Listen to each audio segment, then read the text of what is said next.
अब हम राजधानी रायपुर के एक ऐसे हॉस्पिटल का खुलासा करने जा रहे हैं जो स्वास्थ्य विभाग के दावों की पूरी पोल खोल देता है। नाम है श्री लक्ष्मी नारायण हॉस्पिटल, जहां के संचालक खुद मरीजों की जान से खिलवाड़ करने में पीछे नहीं है।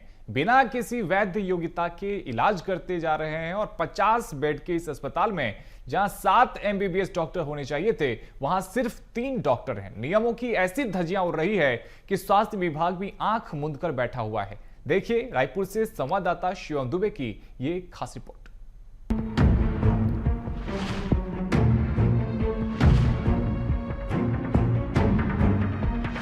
स्वास्थ्य विभाग इस बात का दावा करते नहीं थकता कि व्यवस्था चौकस है, लेकिन असली हकीकत क्या है, उसकी तस्वीर राजधानी रायपुर से निकलकर सामने आई है। ये है पुराने विधानसभा के पास मौजूद सिमरिया गांव का श्री लक्ष्मी नारायण हॉस्पिटल। कागजों में तो ये हॉस्पिटल स्वास्थ्य विभाग का चमकता सितारा बताया जाता है, लेकिन हकीकत इससे उलट बेहद तीखी है।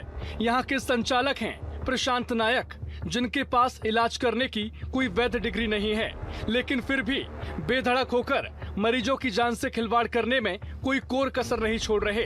पूरे 50 बेड वाले इस अस्पताल की धड़कनें 7 की जगह महज 3 डॉक्टरों पर टिकी हैं, जो कि खुद नियमों की सरेआम अवहेलना है। ये बात हॉस्पिटल के संचालक भी खुद स्वीकार कर रहे हैं। सर कितने बेड का हॉस्पिटल है ये 50 बेड का हॉस्पिटल है। सर उस हिसाब से कितने MBBS डॉक्टर इसमें 24 घंटे रहते हैं? MBBS डॉक्टर रहते हैं इसमें 3, जो पाली मतलब उसमें रहते हैं, शिफ्ट वाइज रहते हैं। सर जो निर्देश प्राप्त हैं, जो नियम कहते हैं, उसमें 50 बेड के हॉस्पिटल में 7 डॉक्टर्स का रहना अनिवार्य है, जो कि 3-3 पाली में काम करेंगे। फिर उन निर्देशों का पालन क्यों नहीं हो रहा है सर? नहीं, इस विषय पे अभी अस्पताल हमारा जो 50 बिस्तर का अभी हुआ है, ज़्यादा समय नहीं हुआ है। पहले हम 20 बिस्तर का अस्पताल चला रहे थे। आयुष्मान योजना के इलाज करने के लिए उन नियमों का पालन नहीं हो रहा है। कितने दिन पहले सर 50 हॉस्पिटल का बेड बनाएंगे?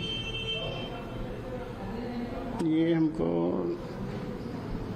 लगभग 6 महीने के आसपास हुआ है। सर आप भी OPD लेते हैं यहाँ पे? जी। सर क्या प्रिस्क्रिप्शन करते हैं आप दवाइयों को लेकर के? जनरल फिजिशियन हैं सर। अच्छा सर, तो सर वो आप तो शायद होम्योपैथिक डॉक्टर हैं? नहीं, PMHM है मेरा जो डिग्री है वो। और ये जब छत्तीसगढ़ बना था उस समय योगी जी वो थे मुख्यमंत्री थे, तो एक त्रिवर्षीय कोर्स शुरू किए थे। न हॉस्पिटल में MBBS डॉक्टर पर्याप्त है, न ही संचालक के पास डिग्री वैध है, फिर भी धड़ल्ले से इलाज किया जा रहा है। दरअसल इस मसले पर नियम ये कहते हैं कि कोर्स करने वालों की केवल सरकारी और ग्रामीण इलाकों के हेल्थ सेंटरों में पोस्टिंग होगी। वे किसी भी प्राइवेट अस्पताल या डिस्पेंसरी में काम नहीं कर सकेंगे। अब इन्हें झोला छाप डॉक्टर कहें या ना कहें, आप खुद डिसाइड कर लीजिए। देखिए, RMA जो अभी छत्तीसगढ़ सरकार के कैडर में काम कर रहे हैं, वो त्रिवर्षीय पाठ्यक्रम से पास हुए छात्र हैं। इनको इस बात की आज़ादी है कि वो डॉक्टर को असिस्ट कर सकते हैं, मरीज के ट्रीटमेंट में सहायता कर सकते हैं, लेकिन ना तो प्रिस्क्रिप्शन लिखने की आज़ादी है, न ही किसी प्रकार का ट्रीटमेंट कर सकते हैं। छत्तीसगढ़ सरकार ने एक स्पेशल कैडर बना के जो 3 साल का कोर्स पास किए हुए छात्र हैं उनको ऑब्जर्व किया था। इनकी सेवा शर्तों में लिखा है कि ग्रामीण चिकित्सक सहायक होंगे और सुदूर अंचलों में जहां डॉक्टर्स नहीं हैं उन सेवाओं में डॉक्टर्स को असिस्ट करेंगे। अब इतने नियम कायदों को मनवाने स्वास्थ्य विभाग के पास टाइम ही नहीं है। ये पूरा मामला CMHO मिथिलेश चौधरी के संज्ञान में डाला गया तो जवाब आया, जांच करेंगे, अगर लापरवाही सामने आई तो कार्रवाई करेंगे।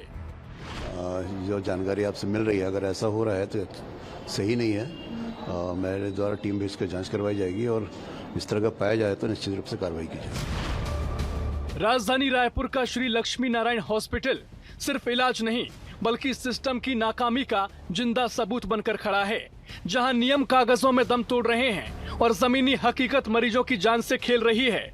जिनकी जिम्मेदारी थी वे चुप बैठे हैं। नियम जिन पर चलने चाहिए थे वे सिर्फ फाइलों में कैद हैं और मरीज जो भरोसे के सहारे अस्पताल पहुंचते हैं वे इस पूरे खेल के सबसे बड़े शिकार हैं। अब स्वास्थ्य विभाग इस पर कैसे जांच और कार्रवाई करता है, ये सवाल सिर्फ अस्पताल नहीं बल्कि पूरे तंत्र की विश्वसनीयता का बन चुका है। रायपुर से संवाददाता शिवम दुबे की रिपोर्ट।